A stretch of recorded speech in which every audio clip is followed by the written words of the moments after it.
बताना चाहूँगा, मैं सुनील फौजी जय जवान जय किसान मोर्चा संगठन का संयोजक हूँ और संयुक्त किसान आंदोलन के प्रतिनिधि के तौर पर, एक सदस्य के तौर पर, क्योंकि इसमें हम लगभग 36 संगठन पहले से जुड़ चुके थे और अब संख्या सैकड़ों की तक हमारी पहुँच रही है। हम काफ़ी संगठन इसमें एक हो गए हैं। संयुक्त किसान मोर्चा भूमि अधिग्रहण के मुद्दों पर लड़ाई लड़ रहा है और इसमें विशेष तौर पर भारतीय किसान यूनियन बलराज, भारतीय किसान यूनियन कृषक शक्ति और तमाम यूनियंस और हमारे गाँवों की संघर्ष समितियां जुड़ करके इस आंदोलन को आगे बढ़ा रही हैं। दिल्ली, एनसीआर और पश्चिमी उत्तर प्रदेश के काफ़ी संगठन इसमें जुड़े हैं। हम सभी इस बात को लेकर के आगे बढ़ रहे हैं कि जो पुराना कानून था 1894 का, उसके तहत जो हमारी ज़मीन इन्होंने एक्वायर की, उसके लिए धारा 4 लगाई। धारा 4 की कार्रवाई शुरू करके और धारा 4 की प्रक्रिया चल रही थी, इसी दौरान इन्होंने एक्विजिशन की प्रोसीडिंग को रोक दिया और उस प्रक्रिया को रोक करके इन्होंने सीधे बेनामे कराने शुरू कर दिए। अंसल बिल्डर, जिसका नाम उत्तम स्टील्स के नाम से लाइसेंस है, बुलंदशहर प्राधिकरण के साथ में इन्होंने MOU अपना बनाया और किसानों से ज़मीन खरीदनी शुरू कर दी।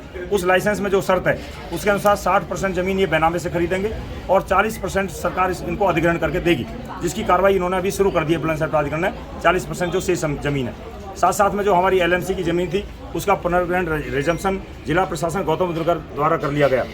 प्राधिकरण बुलंदशहर है, रिजम्पशन जिला गौतम बुद्ध नगर कर रहा है, बेनामी बिल्डर उत्तम स्टील जो है वो कर रहा है और कब्जा करने के लिए सर्वोत्तम बिल्डर, जिसका कहीं कोई लेना देना नहीं है, जो कि जिस पर अभी रेरा ने भी कानूनी कार्रवाई शुरू कर दी है, अपने नाम से बोर्ड लगा के सर्वोत्तम बिल्डर उस जमीन को बेचना शुरू कर रहा है। हम सभी का आंदोलन चला था, 2013 में हमारा समझौता हुआ गेट नोटा की तर्ज पर 850 रुपये प्लस उसमें 64% 1400 रुपये मीटर टोटल हमारा मुआवजा, 10% प्लॉट और किसानों के बच्चों को रोजगार, गाँव का विकास, सभी सुविधाएं देने की बात कही गई थी।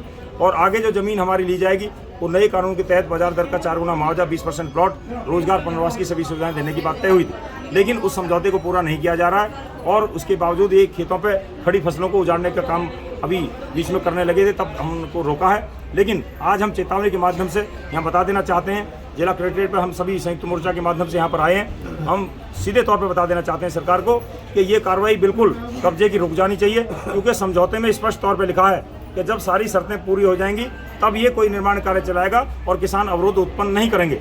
लेकिन यदि ये हमारी मांग पूरी नहीं करेगा तो हम अवरोध उत्पन्न करेंगे, क्योंकि हमारे समझौते में भी ये बात है। दूसरा, ये मामला सुप्रीम कोर्ट तक गया है। माननीय सुप्रीम कोर्ट ने 2017 में जब हमारी याचिका डली थी उसमें निर्देश दे दिया है कि हाईकोर्ट उचित फॉर्म बना करके जो समझौते का अनुपालन कराए, उसके तहत हम हाईकोर्ट में आ गए हैं। वहाँ भी ये बिल्डर जवाब नहीं लगा रहा है, तो हम बिल्कुल आंदोलन के माध्यम से बता देना चाहते हैं कोर्ट में ये अपना जवाब लगाए, कोर्ट का जो या तो फैसला आने दे और नहीं तो इस समझौते की शर्तों को लागू कर दे। हम अपना केस भी वापस ले सकते हैं अगर सारी समझौते की शर्तें पूरी करेगा। लेकिन दोनों ही बात, या तो मांगे पूरी हो जिस तरह से यमुना प्राधिकरण में याचिका वापस लेकर के की जा रही है, और या फिर कोर्ट का फैसला आने तक, दोनों ही स्थिति में हम कोई काम नहीं चलने देंगे। अगर काम चलेगा तो हम किसी बिना देरी करते हुए, हमने लिख के दे दिया कि तुरंत हम धरना शुरू करेंगे। तो सभी संगठनों के माध्यम से इन सबको आगे बढ़ेंगे।